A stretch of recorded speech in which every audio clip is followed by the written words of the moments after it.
두 번째 파트는 제약바이오. 제약바이오는 위기에 빠진 섹터. 위기에 빠진 섹터. 네. 위기에 빠진 섹터인가요? 위기에 빠진 섹터죠. 네. 제약바이오가. 근데 올해는 일단은 큰 그림에서 제약바이오는 네.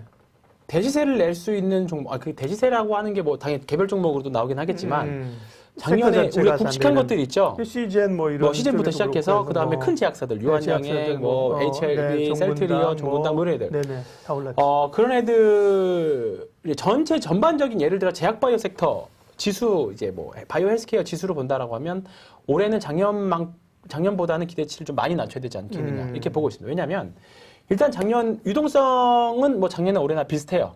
작년에 또 많았고 네. 그리고 작년에는 저금리 기조 계속 유지됐었고. 저금리? 네, 저금리 기조. 네. 뭐 올해도 유지는 하겠지만 이제 슬슬 지난주부터 얘기가 슬슬 어쨌든 나온다는 거잖아요. 네. 나왔고.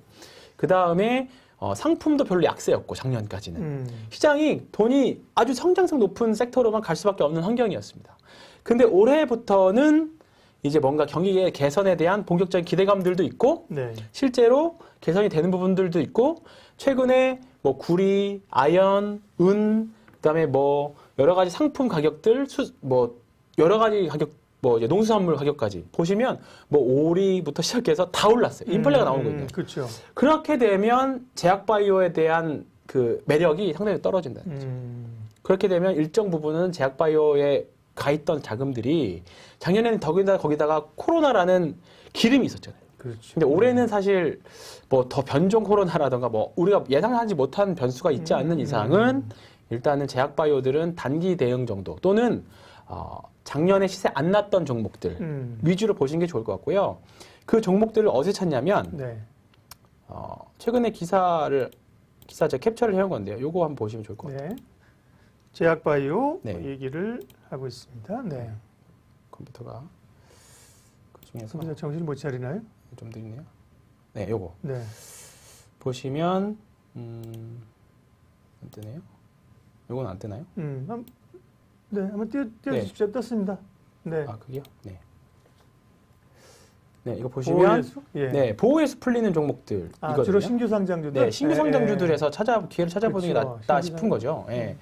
그래서 이제 이를 보호해서 풀리는 상장사들 보면 오늘 뭐 최근에 보면 급등락되는 종목들이 굉장히 많이 있거든요. 그래서 그렇죠. 네. 뭐 클리노믹스, 퀀텀맥트릭스, 뭐 엔진바이오, 인바이오, 뭐 고바이오랩, 피플바이오 이런 종목들인데 1월달에 보호해서 풀리는 것들이 많이 있습니다. 근데 상대적으로 보호해서가 풀리면 물량이 나온다는 개념이 아니라 그 물량을 처리하려면 너무 거래량이 없어도 사실 주가 팔기 힘들거든요. 네. 그렇게 되면 주가가 일단은 어느 정도 주가 거래량도 터지면서 주가가 올라가줘야 그런 부분에서는 조금 더 매매도 활성화될 수 있고 팔기도 편해지니까 그런 측면에서는 좀 신규 상장 주식들을 보는 게 좋지 않겠느냐 이렇게 보고 있는 역발상이네요. 거죠. 보통 네. 보호회수 되면 역으로. 물량이 나오니까 네. 조심해라. 네, 맞습니다. 팔아라 이건데 그걸 또 이용할 수 있는 단기적으로는 방법이 물량이 좀 나올 수는 있어요. 단기적으로는. 네네. 근데 오히려 그 잠깐 동안에 물량 떨어져서 지켜보시다가 훅 떨어졌을 때 보호해서 물량 나온다는 기사 나오고 있구나. 네. 다음날 그런 것들에 대한 우려감으로 주가 떨어진다 그러면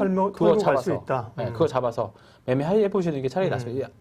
바이오에 대한 내용은 신규 바이오이기 때문에 저도 잘 저기는 네네. 몰라요. 네. 근데 공부하시면서 전체적으로 보시면서 그렇게 보시는 게 좋을 거라는 거죠. 네. 네. 그리고 뭐 아까 말씀하신 것처럼 바이오 가운데도 작년에 좀 못 올랐던 네. 주목할 만한 기업들은요. 대표적으로 저는 티움바이오 보고 있습니다. 티움바이오. 네, 티움바이오. 티움바이오도 네, 최근에 꽤 올랐던데. 네, 올랐다가 이제 다시 올해잖아요, 올해. 밀렸구나. 네, 올해고요. 네. 얘도 티움바이오도 작년 이제 2019년 말에 이거 상장했다가 아직 특별한 시세에 내지 않았어요. 내지 않았고 본격적으로 이제 12월 말부터 올라서 한번 거래량 터뜨렸다가 이제 다시 모양을 잡아가고 있거든요. 이런 바이오들 차라리 보시는 게 깔끔하고 전 좋을 거라고 누가 생각합니다. 티움바이오 어떻게 해야 되냐고 저 개인적으로 물어보시길래. 네, 이거는 지금 무조건 홀드죠. 그래서 네, 올라가면 홀드입니다. 좀 분할하라 그랬는데 올랐다가 또 많이 밀렸네. 네, 그죠? 네. 네. 홀드입니다, 홀드. 제약바이오는 어차피 이게 지금 뭐 지트리도 되게 말이 많고 뭐 매드팩토도 또 말이 많고 그다음에 또 최근에 오스코텍 때문에 또 고생하신 분들도 많이 있고 유한양행이나 많이 이제 급등락이 많이 있긴 한데요. 약에 대한 성공보다 아무리 좋은 약이 성공해도 섹터가 안 되면 안 돼요. 그냥 뭔가 바람이 불어줘야 제약바이오 섹터 쪽으로 지금은 제약바이오 시즌이야 라고 하는 주도주 뭔가 수급에 쫙 쏠려줘야 더 실제로 나오는 그 뭐 라이센스 아웃이든지 뭐 어떤 연구 결과라든지 그런 것들이 훨씬 더 탄력을 받고 더 높은 밸류로 성장을 하지 시장이 안 좋은 상태. 바람이 불어줘야 연이 네, 날아가지. 바람이 맞습니다. 예, 예. 연이 아무리 좋아도 그러게요. 바람이 안 불면 그냥 반짝하고 갭상승하고 빡 떠버리는 그런 상황이 되는 거죠. 근데 지금 제약바이오는 그런 시즌은 올해는 일단 아니라고 보는 거죠. 그렇기 때문에 조금은 단타 매매로 대응하시는 게 좀 나을 것 같습니다. 뭔가 신규 바람이 불어주려면 큰 제약사들이 뭔가 바람잡이 역할을 좀 해줘야 되거든요. 확실히 빵빵 쳐주는. 근데 지금 보면 뭐 녹십자부터 시작해서 뭐 종근당, 뭐 여러 가지 유한양행부터 시작해서 일단 한 번 시세 다 냈고 이제 쉬어가는 구간들이기 때문에 네. 작년 같은 시세가 좀 쉽지 않겠다. 뭐 일단 뭐 진단키트 이런 것들은 이미 박살났고. 그렇죠. 네. 네, 진단키트 같은 거는 이제 올해는 건드시지 않아도 되고. 근데 제약에서는 네. 어쨌든 백신 어쨌든 간에 얼마만큼 모멘텀이 있을지 모르겠으나 백신 모멘텀이 있잖아요. 네. SK 케미칼도 고생하신 분 많거든요. 네, 지금 맞습니다. 그러다가 좀 올라왔고 네. 백신 뭐 유통 관련된 이런 것들도 좀 보고 있고 그런 네. 쪽은 투자 아이디어 없으세요? 백신 유통주 그래서 준비를 네. 좀 했습니다. 네. 네. 일단은 요거 한번 볼게요. 네. 뭐 여러 가지 지금 댓글창 보면 키트주 안 들어오겠냐라는 말씀이신데요. 전화 올 때마다 매도입니다라고 정말 단호하게 말씀드립니다. 제가 지금부터는 기술적 반등 나오면 매도하세요. 하지만 이 사람의 심리라는 게 시젠 볼까요? 시젠. 시젠 이미 제 손님 중에서 이거를 4만 원대부터 보유하셨던 분들이 있으세요. 근데 4만 원이면 여전히 300%가 넘거든요. 그죠? 근데 고가에서는 못 팔고 본인의 심리는 본인의 본전은 지금 32만 원이에요. 그렇지. 네. 여전히 300%예요. 계좌는. 근데 본인은 32만 원이 본전이라고 생각한 거예요. 반토막 났다고 생각해. 네, 제가 20만 원 중반 넘어갈 때부터 계속 분할해서 팔았어요. 근데 이제 물량이 전체 물량이 한 3분의 1 정도 남았거든요. 근데 자기는 분명히 20만 원 오면 팔겠대. 팔겠대요. 근데 여기 한번 보시면 쭉 밀렸다가 이날도 한 반등해가지고 20만 원 근처 왔었거든요. 이때 쭉 밀리다가 이 구간에서 제가 정리입니다 했어요. 그래서 반등할 때는 정리해, 요때 딱 뜨길래, 여기서 못 팔아가지고, 요때 뜨길래, 그럼 여기서 정리하시죠 했는데, 막상 요때 가죠? 그러면 여기 뚫고 올라갈 것 같아요. 맞아요. 더 올라갈 사람 심리라는 게 조금만 더 기다려볼게요. 그게 돼요. 이제 됐다. 네. 그리고 나서 또 못 팔고 내려왔다가, 그러면 또 저점은 낮아지고, 고점도 낮아지고, 계속 그냥 이렇게 누가 봐도 하락 추세잖아요, 지금. 예. 고점에서 여기서도 분명히 고점 찍고, 내려오는 공간에서, 투고점 세 번째 고점 만들고 내려오면서 확진자 수도 줄고 이제 기대감도 줄고 백신 나오니까 당연히 진단키트에 대한 내년이나 올해나 내년 당연히 키트 수 실적 당연히 떨어지겠죠. 그러다 보니까 계속 떨어지는 구간인데 이 구간에서 반등을 기대한다는 건 사실 좀 쉽지는 않죠. 근데 이제 양봉 나올 때 또 팔자라고 전화드리면 객관적으로 봐야 되는데 네. 자기가 좋은 거를 해석하게 그렇죠, 되는 거죠. 맞습니다. 뭐 외국인들 매수 들어오잖아. 네, 뭐 그렇죠. 그렇게 해석을 하는 거지, 그죠? 네, 그렇죠. 예전에 공매도 쳐놨던 것들 환매실 수도 모릅니다. 지금 외국인 매수 들어오는 거는. 근데 지금까지 이런 주식들 뭐 시젠부터 시작해서 뭐 인디지 다 지금 진단키트 말고도 살 게 얼마나 많아요. 좋은 게. 근데 굳이 우리가 진단키트에서 놓을 이유가 있을까? 이건 완전 죽은 섹터죠. 예. 어떻게든지 간에 잘 팔고 나와야 됩니다. 급등이 나오면 어떻게 뭐 운이 좋아서 급등이 나오면 어떻게든지 팔고 나와야 되는 섹터 중에 하나가 진단키트가 되는 거죠. 근데 왜 가지고 왔는지 모르겠는데 일단은 제약바이오에서 조금 기회를 찾아본다라고 하면 오늘도 그 백신 수정 관련해가지고 마지막에 태경 케미칼 같은 게 뭐 급등하고 그랬습니다. 아마 이제 콜드체인 관련해가지고 여러 가지 테마 종목들이 좀 몇 개가 있는데 어제도 뭐 대한과학도 그렇고 몇 가지 종목들이 들락날락 거리는데요. 최근에 조달청에서 공시가 좀 있었어요. 한번 봐볼게요. 조달청에서 공시가 있었고 이제 좀 자세히 좀 말씀드리겠습니다. 공시 나온 거는 그 뭐 군에서 뭐 수송한다고 나오지 않았어요? 아닙니다. 네, 그 조달청에서 했고요. 네네. 500억 정도 금액은 작은데 이제 SK 바이오사이언스가 투자를 받았습니다. 네네, 508억 정도. 네, 508억 정도 되고요. 잠깐만 이 확대가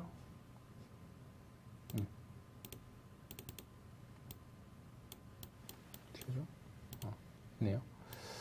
보시면 여기 조달청에서 공고가 됐고 코로나19 백신 국내 유통관리 책임 및 구축 운영해서 SK 바이오사이언스가 508억을 받았습니다. 받았고요.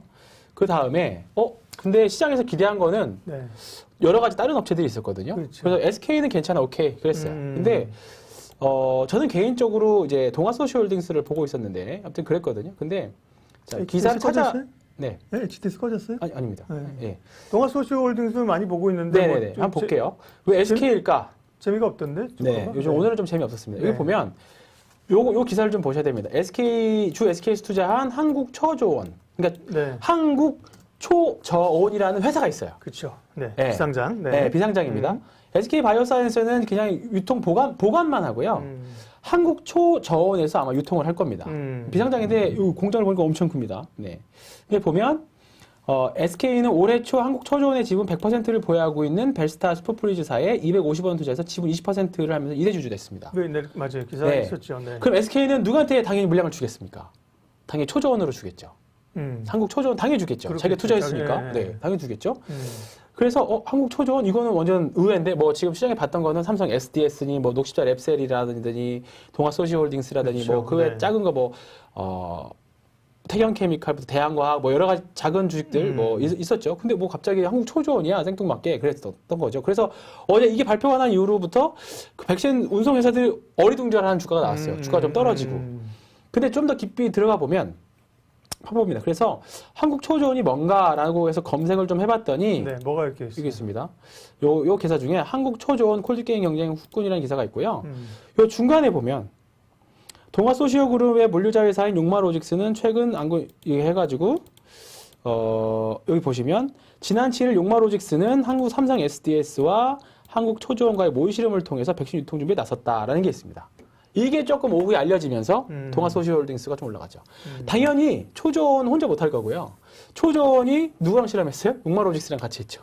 용마로직스랑 같이 한다고 보는 거죠. 제 개인적인 생각입니다. 이거는. 그렇게 되면 용마로직스는 이미 우리나라에서 가장 먼저 그 정온 유통, 그러니까 일정한 온도로 의약품을 유통하는 거에 대한 시스템을 갖춘 회사가 용마로직스입니다. 네.